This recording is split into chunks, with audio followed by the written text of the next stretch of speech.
দখমুক্ত অখিল গগৈ, মুকলি আকাশৰ তললৈ অখিল গগৈ। ৰাইজৰ দলৰ পৰা অসমবাসীলৈ ধন্যবাদ জ্ঞাপন।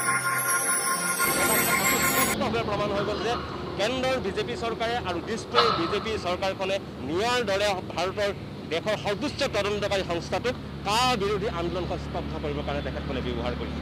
আজি এই ন্যায়ালয়ে আদালতে প্ৰমাণ কৰি দিলে যে নিয়াৰ দৰে এটা তদন্তকাৰী সংস্থাক বিজেপি চৰকাৰখনে ৰাজনৈতিক স্বাৰ্থত ব্যৱহাৰ কৰিছিল আৰু বিজেপি চৰকাৰখনে এইকাৰণে ব্যৱহাৰ কৰিছে যাতে কা বিৰোধী আন্দোলন স্তব্ধ হয়, এইকাৰণে ব্যৱহাৰ কৰিছে যাতে যাতে অখিল গগৈ পুনৰবাৰ দিছপুৰত বিজেপি শাসন কৰাৰ বাধাৰ সৃষ্টি কৰে।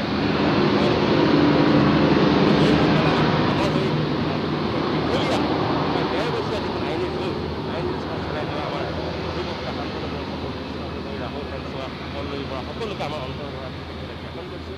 আমি কৃতজ্ঞতা জ্ঞাপন কৰিছোঁ অসমবাসীক, কাৰণ অসমবাসীয়ে অখিল গগৈৰ মুক্তিৰ দাবীত ব্যাপক জনমত গঠন কৰি তুলিছিল আৰু আমি অসমবাসীক কৃতজ্ঞতা জনাবই লাগিব, কাৰণ আপোনালোকৰ সহায় অবিহনে আমি আইনী যুঁজখন আগবঢ়াই নিব নোৱাৰিলোহেঁতেন, কাৰণ আপোনালোকৰ দান বৰঙণি আচলতে অখিল গগৈৰ আইনী যুঁজখন চলিছে। আমি পুনৰবাৰ ৰাইজৰ হৈ অসমবাসীক আজি ধন্যবাদ জনাইছোঁ যে আপোনালোকে যি মুক্ত হস্তে দান বৰঙণি আগবঢ়াইছিলে, সেই দান বৰঙণি জৰিয়তে আচলতে আমি এই আইনী যুঁজখন চলাই যোৱাটো সম্ভৱপৰ আছিল।